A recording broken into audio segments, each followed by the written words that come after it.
Okay, so obviously I ran out of video time on my phone, so it cut off. But I wanted to say that whenever I walked inside after the recording finished, I look at the stove and it's 1:10 or 11:10 in the evening, 1:11, and I just came out here to record, and I walked past the stove again, and it's 2:31 in the morning. And then I pull up the phone time to double check before I say 2 in the morning, and I see it's 2:33 in the morning. That is every time I look at a clock. I kid you not. Every time. Okay. But I just wanted to share those synchronicities. Let's see. Where I left off was the walk-in. That's what I have here, so, 1 second. I had said that, the lady also told me that I was getting to it. Joan of Arc was in my Akashic records. I don't remember if she said it was a past life or if it's just in my Akashic.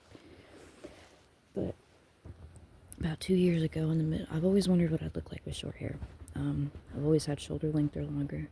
And I remember right after I had my daughter, my younger sister had chopped her hair off, got a bob cut, or a pixie cut, and I thought it was so cute. And she looks a lot like me, and I'm like, I could pull off short hair. But I never had the balls to do it. And about 2 years ago, one night, I just get up and I go sit at my vanity and I just chop my hair off really short, like in between my shoulders and my ears. And around that time I started dyeing it. It's galaxy colored, what I call it. It was different shades of blues and pinks and reds and greens and teals and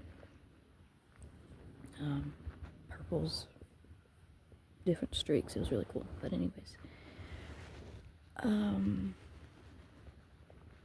I forget what I was in. Oh, okay. But anyways, that's what they told me. I don't like using, first of all, it's only been one person, so I can't, I haven't had a second opinion. Second of all, that's the reason I don't like labels, is because, I feel it pulls away from my experience, because if I experienced what I did in 2018, and they want to call it a full exchange soul walk-in, or something like that, then all the other possibilities of what it could be become void, because I've already labeled it. And it's crazy how if you don't label something, it can match multiple different things. It's not limiting yourself, I guess. But I wanted to share that because I don't want people to get caught up when it comes to like my memory or how I perceive recalling memories and stuff. Yeah, I don't want people to think it's because of bad childhood or purposely forgetting memories, or I don't know. I had a typical childhood, and that experience is what, when my time became different and it became hard to grasp my memories. The way I've described it this past like 6 months, it feels like I'm trying to slip my soul into this body, and like I just can't get my feet all the way in it so I can pull the skin suit up and start living this life. Like I'm hovering above myself and I can't fully interact, or I'm watching it from a third party view, or watching it from outside of myself. Okay, that was a runaway thought. Let's see, that's where I left off, so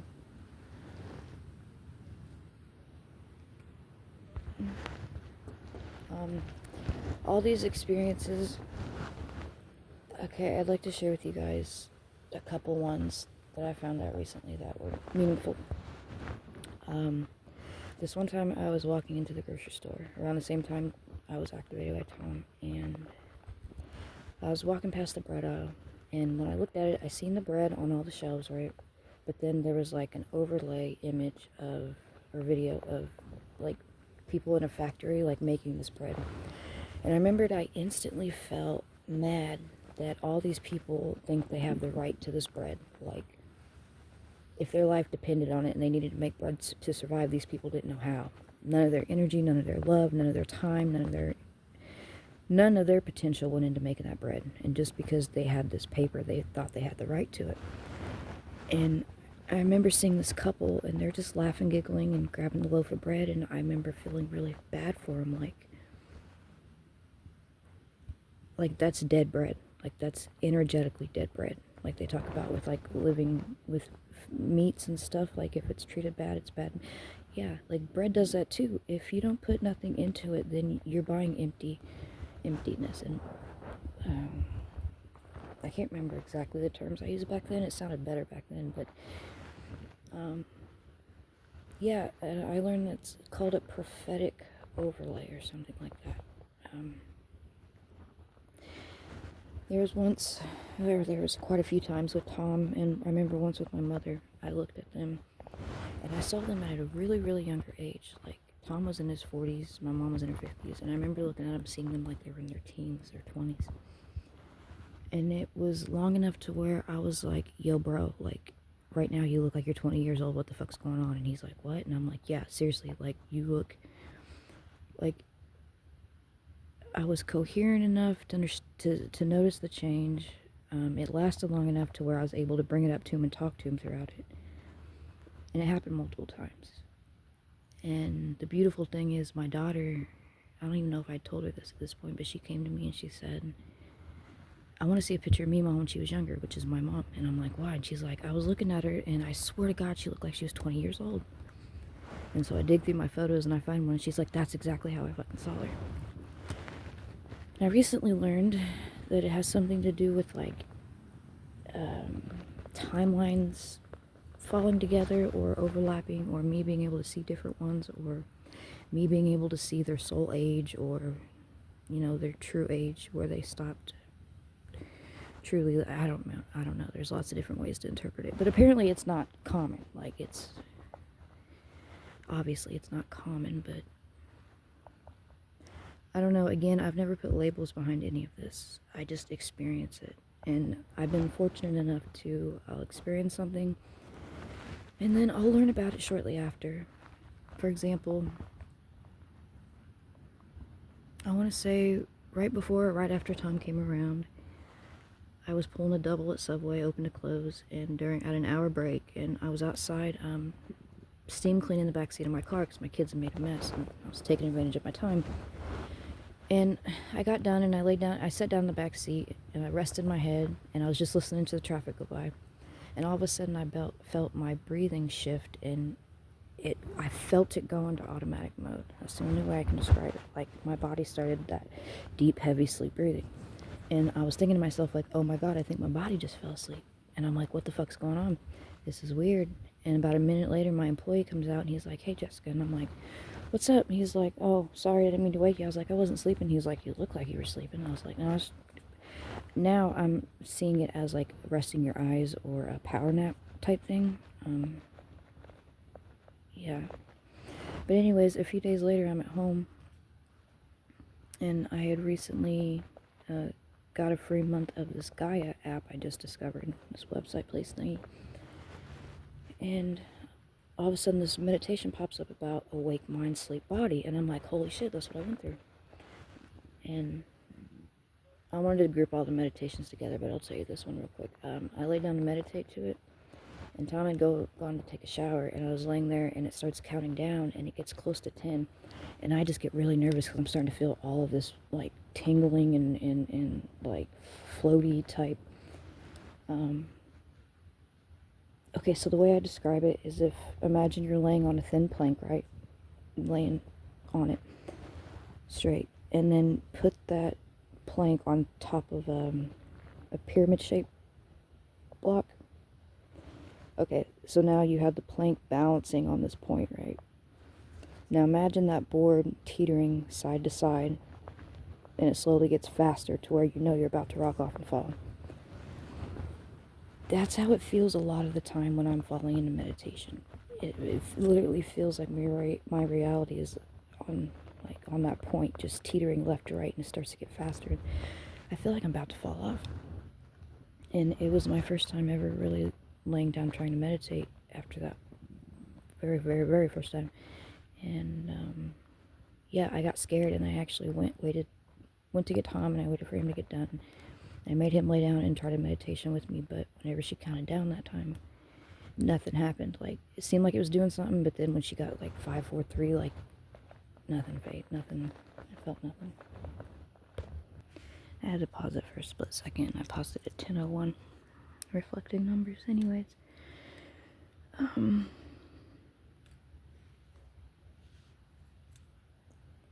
So, all that just to say that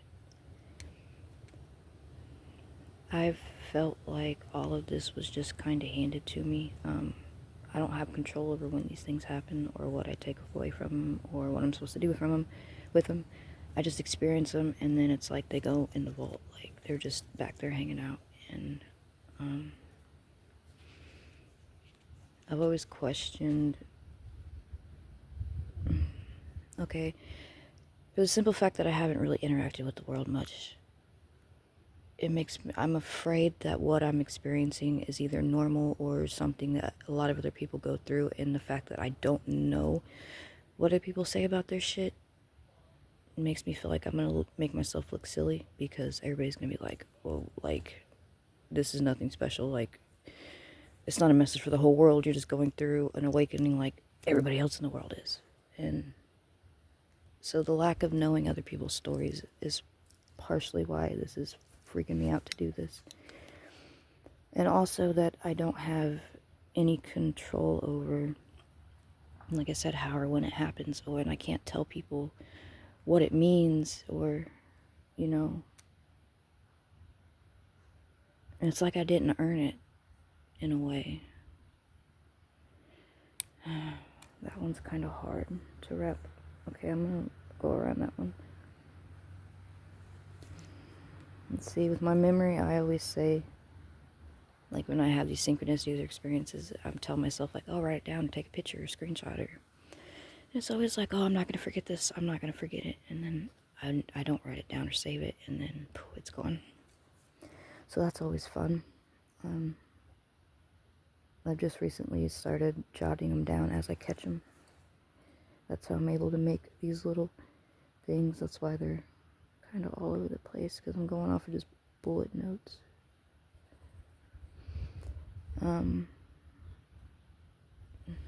So since I recently talked about the dark energy at Subway that I encountered, I also wanted to mention that other employees felt it too. I kind of assumed the little scarecrow thing we set out was haunted. Like, literally, that's what we were all afraid of, was that little scarecrow. Its eyes would follow you whenever you go to the lobby and stuff. And I can't remember if I told the employees yet about hearing my name whispered in my voice or not, but I remember another employee coming up to me and telling me that she heard her name whispered in her ear.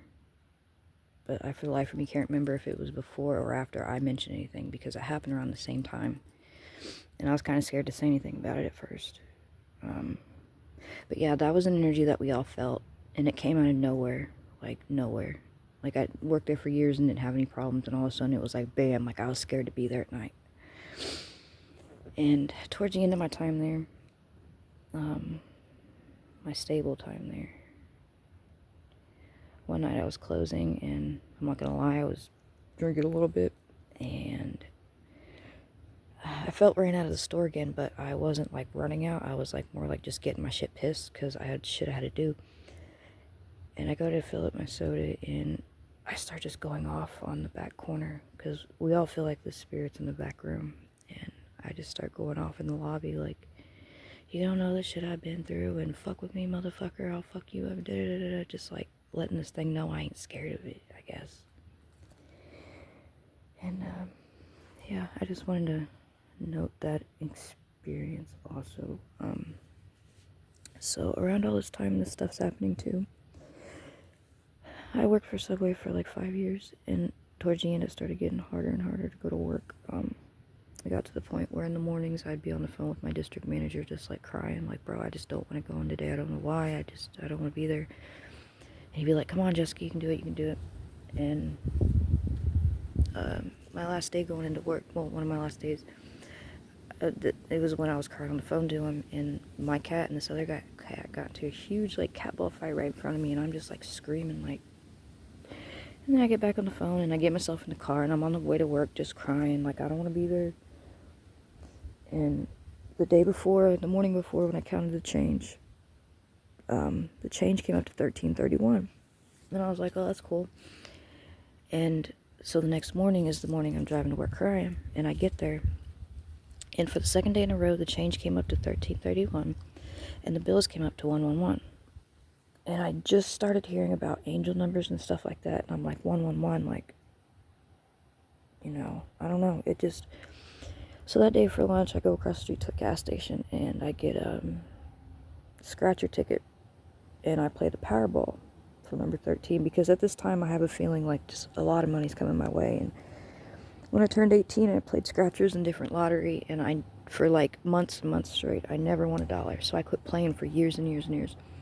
But after all this spiritual stuff, I started playing again, thinking like, okay, like if Spirit's gonna bless me, I need to give it opportunities to bless me, right?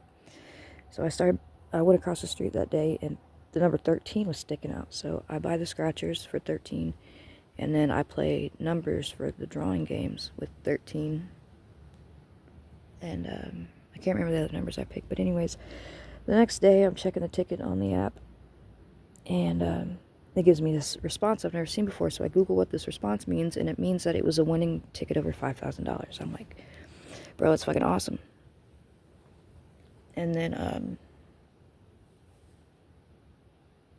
okay, so I need to correct the story real quick. Sorry, follow along. I saw the 1331. I played the lottery tickets. I left the ticket inside of a notebook on top of my car, and I drove off, and I ended up losing the winning ticket, okay? Either the next day or a day later. No, it was the very next day, because it was 1331, and then the next day was 1331, 111. So the next day after I lost the ticket, I see the 111. And needless to say, those numbers stuck out. I won money off of them and then lost the ticket, and 1331, 111 just stuck. And I started seeing, like, the ones and the threes slowly. Back when this experience first happened, my synchronicities felt like the universe was slapping me in the face. That's what I used to say, because they'd be like, bow, right there. And then it all faded away. And then slowly the synchronicities, at first they were screaming at me again, but then they quieted down.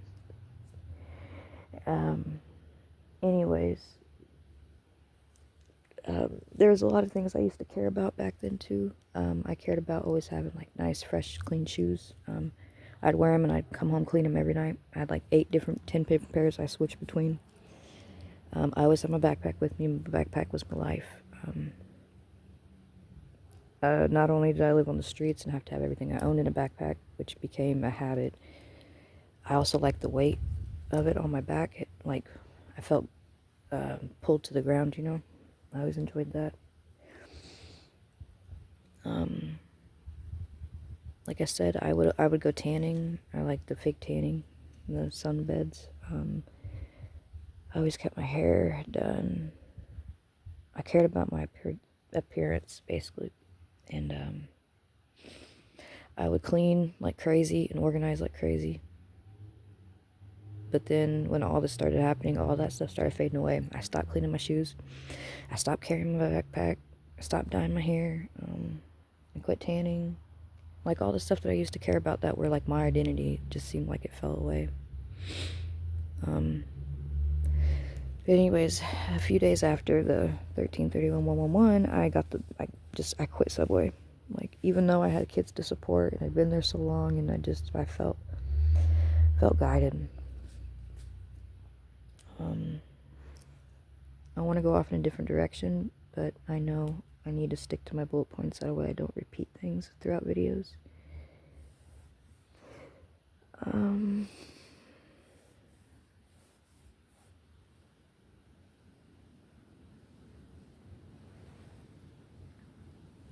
Oh, also, back whenever I first moved to Leavenworth, after I got my kids out of the shelter, before this faded away, I was sitting in the living room with the kids, my mom, and my mom's boyfriend, and all of a sudden, I see this black rat, like a silhouette of a black rat, run from the bedroom in front of me, and it ran behind Norman's legs. And I'm sitting on the couch, and my mom and Norman are standing up in front of me, and I hop up on the couch, pull my feet up, and I start, like, freaking out, and they're like, what? And I'm like, you didn't see that huge fucking rat? They're like, no, we didn't. I'm like, fuck, okay. That was weird. That's another weird experience.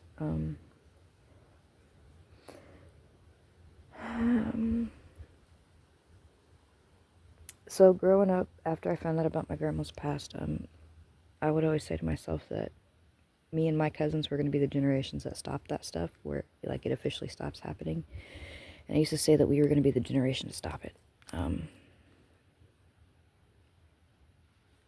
I don't know where all my cousins are. I don't know if that's true or not, but yeah. I always knew that that shit was going to end with me or us or something. I said that before all this happened, so.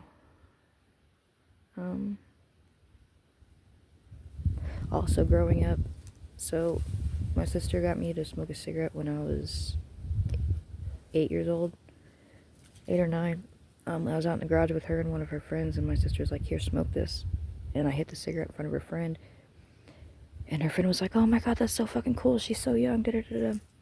And I smoked every single day, like clear up until my 30s.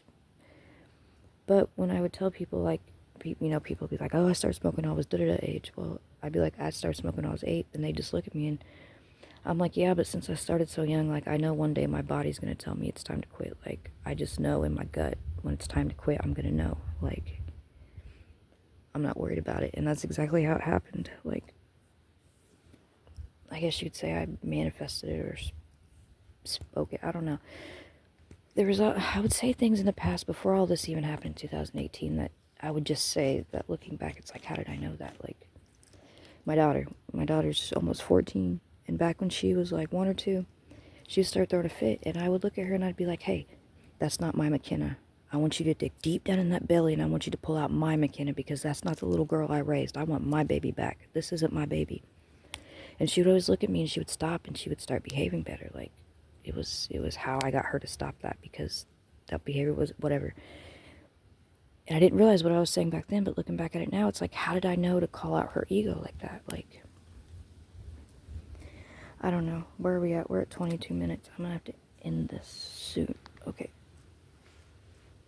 Let me just double check what I have written down. There was also one time I was sitting in my car before 2018, and the car was off, and I could have swore I heard a song playing in my head. And I turn on the car, and the radio comes on, and that same fucking song I heard in my head was playing on the radio. I always thought that was an interesting one. Yeah, that's all I have for this one. I'm gonna name it random because it's a bunch of little weird things. But anyways, I guess I'll end this one better than the last one. Thank you guys for listening. Thank you for caring enough to put some views on these. Yeah. Thank you for being here to listen to my journey. That's all I've wanted for quite a few years now. Someone just to sit down and listen to me for like 4 or 5 hours straight and let me get all of this out at once so they can look at me and tell me whether or not I'm crazy. So again, thank you, and I will see you in the next one.